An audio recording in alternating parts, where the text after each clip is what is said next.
Good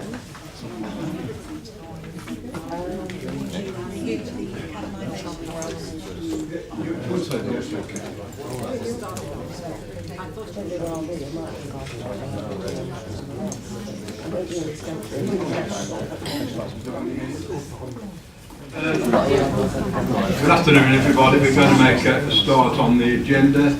Before I do anything, I'm obliged to inform you that this meeting is being videoed. Members of the public are entitled to record the proceedings and are requested to give prior notice so that any additional measures that may assist can be put into place. Any member of the public who has any concern should raise them now. Thank you. So the first item on the agenda is apologies for absence. We have apologies from Steve Charney, Cecilia Mottley and Mal Price, who will engage on other council business. Next item 2, disclosure of pecuniary interests. Has any member got any pecuniary interest to disclose? I'm a member of the management board of the AONB partnership. I'll step out for that. Okay, thank you. Item 3 is the minutes of our last meeting. Can I sign those as a true record? All agreed? Anybody against? Right, that's carried, thank you. Item 4, public question time. No public questions this afternoon. Item 5, scrutiny items. We don't have any scrutiny items this afternoon. Item 6, this is the proposed, before I move on, item 7 and item 12, that's the parking and the university accommodation, those papers have been withdrawn. So we move on to item 6, the proposed recruitment of academy conversion costs. Councillor Minory. Yes, thank you, Chairman. Am I on? Yes. Sorry, Leader. Can I just ask if people who are going to take part in the debate, so that would be cabinet and group leaders if they wish to speak, if you could indicate if you are a school governor. You can take part in the debate, but it would just be helpful if we knew if there was a school governor. Thank you. I was about to ask that very question. So, yeah. So, Simon Stewart, David, Alan, Roger. Yeah, okay, that's taken on. Okay, so to you, David. Yes, thank you, Chairman. I'm not going to say too much about this. The paper is self-explanatory. We do find ourselves in a position where if the programme set out by the government is to come to fruition, we'll be faced with a high number of conversions to academies over the next 4 years or so. And whilst up to now, the numbers, as you can see from the report, have been quite low on an annual basis. And although they have caused some additional workload, it hasn't been significant. But obviously, if you've then got to go for 100 plus in that short space of time, it is going to make a considerable difference to the workload within the council. And so we feel it is only reasonable, given that schools receive some £25,000 towards the cost of conversion, it's reasonable to recoup some of those costs, and hence the proposal that there is a capped contribution of £5,000 going forward for each school, subject, of course, to consultation. Now, informal consultation has already been carried out. This was taken to the Schools Forum, which met in September, and Schools Forum were supportive of the concept. There were a couple of questions raised about whether it was fair to apply the same charge to all, and that is addressed within the report. Nevertheless, both the Director and myself will be happy to receive contributions to this debate from others in the normal way, and they will be considered before the final decision is taken. So this is in principle, this is we are minded to, but I am of course prepared to listen. But I'll move the recommendations. Is that seconded first? That's seconded. Right, Roger, you wanted to speak? Yes, Chairman, thank you. I am a school governor, I put my hand up earlier on, but I'm surprised at this report. Very surprised at the report. In the report it says that Shropshire Council is not aware at present how much is actually spent on each school in carrying out the work that is needed when that school wants to convert to an academy. Schools have no choice.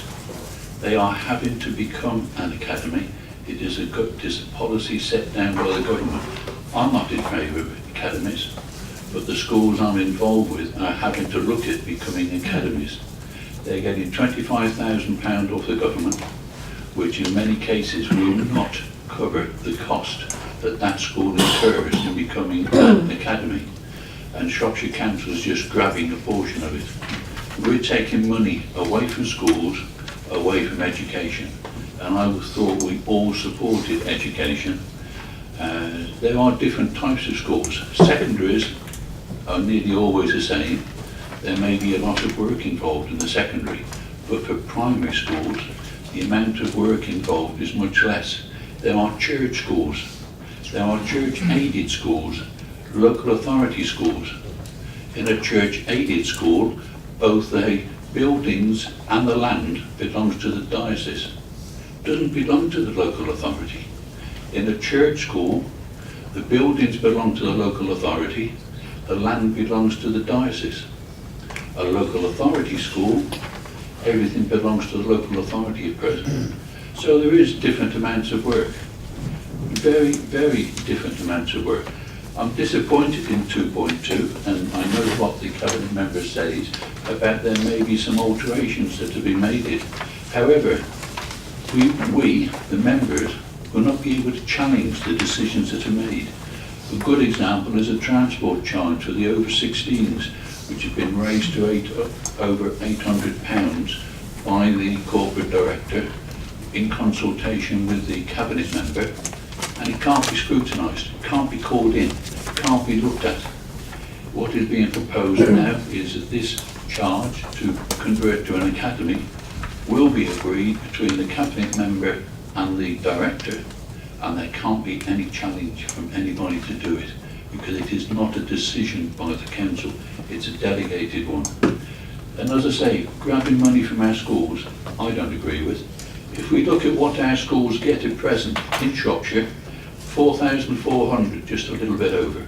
The West Midlands average, 4,000, just over 4,600. Our schools are poorly funded. We all agree with that. All our pupil funding is amongst the lowest in the country, and yet we're taking money from the schools into the local authority.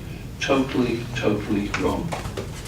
But before I ask the portfolio to reply, I don't really like your comments on grabbing and taking. Actually, if you read the report carefully, you'll find all it's actually doing is recuperating the costs that we incur, and I think that's right. So grabbing and taking is I think, being a bit political about it when there's no need, Roger. David, would you like to answer that? Yes, yes, thank you, Chairman. Just a couple of points to make.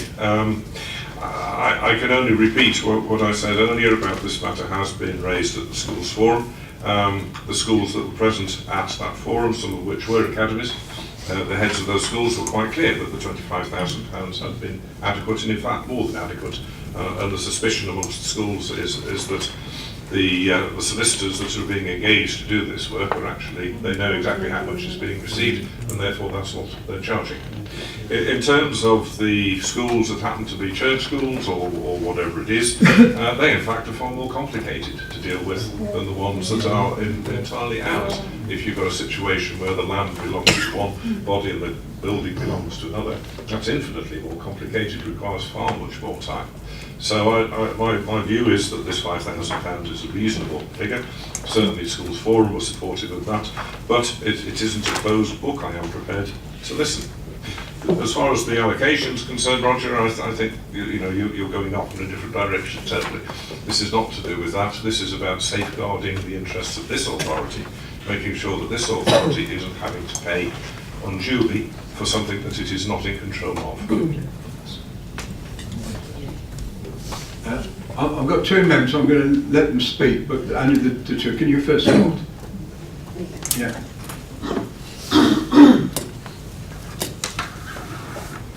Thank you, Chair.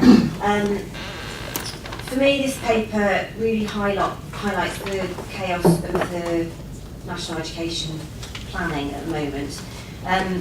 It highlights that the government is giving Shropshire schools £3.1 million to spend on bureaucracy. That £3.1 million won't do anything to improve children's outcomes, it won't do anything to close the attainment gap, it will do none of the things that we want to happen for Shropshire children. All it will do is result in some changes in some pieces of paper and go into the pockets of some lawyers. So for me, the bit that Shropshire Council may or may not take out of that isn't really the issue. The issue is that this is a really ill thought out policy, that there's no evidence to support, that in fact there's growing evidence that academies don't actually have better outcomes for our children, they have worse outcomes for our children. So I would be very supportive of this council starting to lobby government about this whole academisation approach, and to say that it's not going to work for our children, it's diverting resources away from the really important business of educating our children. Thank you. Thank you. I will just say that the academies first came about from Tony Blair's Labour government, and we've just taken the best of it. Thank you. Joyce, you want to? Thank you, Chair. I should be very short. The Children and Young People Scrutiny Committee discussed this very issue at the last meeting and was totally supportive of it, and actually a vote was taken which was unanimous. Thank you. Okay. Anybody else want to speak to this issue? Well, I'll put recommendation 2.1 to 2.2 has been properly proposed. Second, all those in favour, please show. All those against? Right, that's carried. Thank you very much indeed. Item 7 has been withdrawn. Item 8, Councillor Simon Jones, please, on the Highway Environment Team Majors Contract Re-Procurement. Thank you, Leader. I'm pleased to present Cabinet Report number 8. This report sets out approval for a delivery model to be approved from 2018 onwards, potentially up to 2028, for highway services in its widest sense. That's projects, bridges, streetlights and drainage. The report, I'll stress this, the report only sets out the model of delivery. The details, specification, requirements of the contract will be worked out, are being worked out currently. And it should be noted that the report requests delegation as laid out to allow senior staff to make operational and service decisions to allow the contract documentation to be finished with the portfolio holder oversight. Excuse me. This will assist in the contract procurement timetable being achieved. The Council, due to the size of the contract, is bound by European rules on procuring, and thus the process is underway with an official European-wide advertisement notice to be issued by the Council next month. A project board is in place and operating on a twice-weekly basis to ensure the overall delivery of the project, timescales, etc. The report sets out in detail the reasons and rationale for the term maintenance model decision and the research process that underpinned this work. Even as recently as last week, briefing sessions by Open Invite were delivered to members. The report is evidence-based, i.e. market engagement exercise, national conversations, visits to other local authorities, discussions with private sector in approach, methods of delivery, internal engagement with staff via discussions, workshops and meetings to formalise an agreed approach. The report also identifies where revisions in public procurement regulations, internal workshops, developments in professional training, improved IT, improvement in contractual approach and processes. And that there'll be a 6-month mobilisation period should provide a greater confidence in this approach. Supported by work with external peer challenge and workshop with cross-sections of council staff to identify the challenge and the most appropriate way forward. A restructure of the service to reconfigure and align posts with a changed contractual landscape. The report recognises that the highways budgets are being reduced, both from central government funding and pressures on revenue. The report recognises this and clearly states that revisions in operations will be required in the future to achieve the budget shortfall. As the details emerge, consultation will be required where applicable, as well, and adjustments to service specifications. This will be ongoing work and not finalised until contract negotiations of post-award have been concluded. The report recognises that the opportunity to work with town and parish councils on ground maintenance is currently being worked through and allows a delegation for arrangements to be made to support this, whilst the overall way forward is being agreed. Members should be clear that all of the above has been discussed and agreed with Ringway, our current term contractor, and a commitment to a formal demobilisation plan has been provided, and that both parties are working to bring the current contract arrangements to a close at the end of its contract period. Highways intends to be a level 3 highway service by 2018. Currently we're at level 2. Should this be the case, and the additional funding we will receive is in excess of £1 million of capital, presently at level 2 it's 927,000, and that increase will offset some of the reductions required.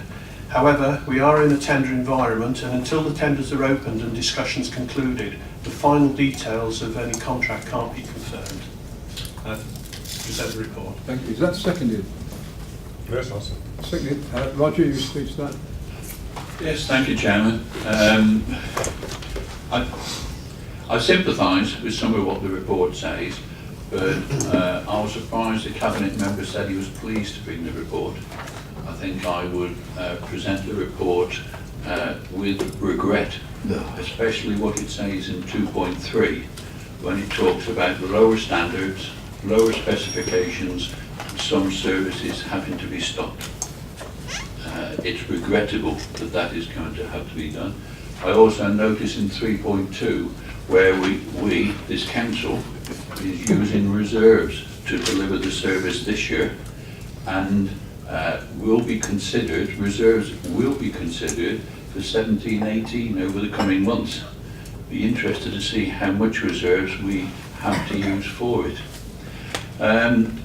I also note in 5.1 on page 6 about workshops for the peer review attended by the Cabinet member. I went to the meeting last week on October the 12th. The first time that members were involved. We've got elections next May. The whole scenario could be changed, and you've been leader now, you've intimated that it's not your intention at present to continue with leader next year, so there'll be a new leader, new cabinet. The whole system may be changed, and I would have thought it would be the interests in continuance for good governance or whatever to involve opposition leaders and other members to get it signed off. There was some discussion on October the 12th about the priorities, not about the methodology. That wasn't really covered, but to have a peer review, discussions, workshops where other members were not involved, I don't think is good. I also note on page 10, it quotes the corporate plan. The corporate plan I thought was still in draft, being discussed, but here it's being quoted.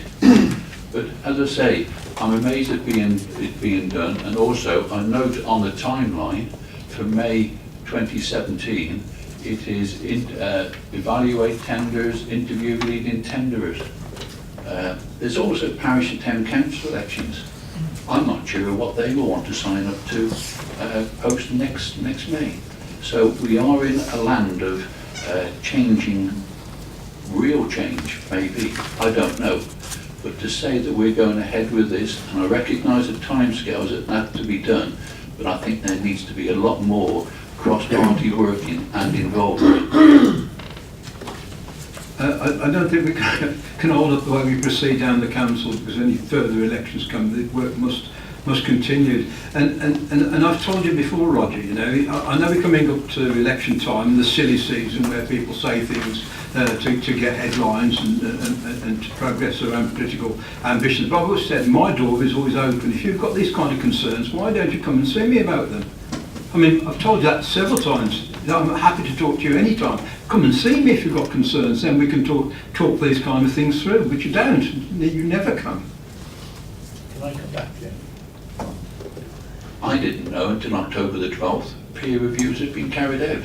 So I had no knowledge. If I had done, I would have come and seen you. I didn't know until I read the paper where we are, what the timescales are. I can only come back if I know that something is happening. It's happening behind closed doors and it is not being fully involved. Thank you. Does anybody else wish to speak? Alan? One thing is clear from this, that the outcome, whoever gets the contract, and incidentally, did you see that programme on the television last night about Serco and Capita and how they've been ripping off local authorities and the scandal that's emerging over these sort of contracts? So much so that many authorities are moving back to DLO, which we've rejected in this, rather than filling the pockets of private companies, the multinational companies who don't do a very good job. And I hope we'll learn from the experiences that we had with Ringway and are still having with Ringway in terms of ensuring the quality and ensuring that from us on the client side there is adequate and rigorous monitoring of the contracts. But to get to the point, what this heralds is a change of people, change of names on the lorries and on the equipment, but no change to the decline in services. Writ large is cuts. At the meeting I went to, we talked about changing the specification for collection of litter, so the litter will be collected less regularly. Verges will be mown less regularly. Litter will be picked up less regularly, and there'll be a general decline in the environment, street scene sort of environment, as a consequence, not so much of the changing of the contract, but because of the cuts that you and you believe you're having to impose because of the policies of central government. So I'm making a political point, and I don't make any excuse for that, because it is a political council. And it is politics that is caught, and the politics of this particular government that's causing the cuts that we're going to see as a result of these changes. If we wanted to get political, I'm sure I'm not going to, Alan, but can I remind you that a lot of these cuts and the consequences of what your party left us with when we first came to power, when the first Secretary of the Treasury released a note saying, I'm sorry, all the money's gone, the credit cards are full. But do you expect us to carry on borrowing and borrowing like the last Labour government? Because that's not our intent.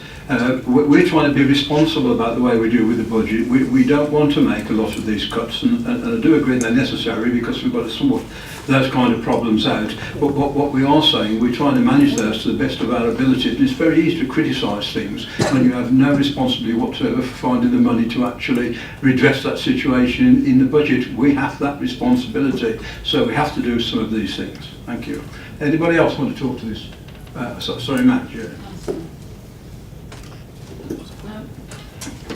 I shall get the hang of that eventually.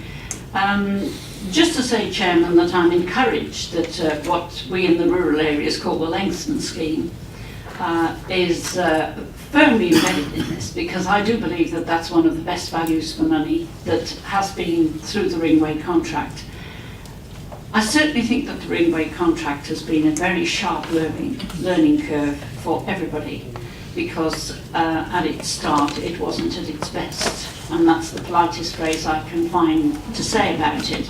But we do seem, over the last few months, we do seem at last with Ringway to have got our heads around it, and the workmanship has improved and the timeliness has improved, not 100%, but it's a darn sight better than it was, so I commend for that. Coupled with that, I noticed that training for staff is involved here. And I wouldn't like to think that with whatever changeover happens, whatever final contract you have, or whatever the tender document is, that the staff skills that have been learned through this learning curve are lost. So I would put a plea in for that.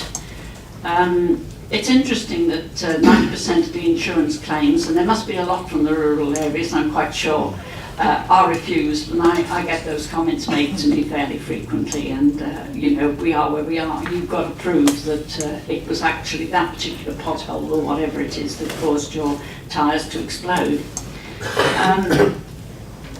I was concerned about separating capital from revenue, because I don't see, if you've got a capital project, there may well be some revenue maintenance that needs to be done along the way, and I would have thought that the ability to be able to link those two together must be a plus at some time or other.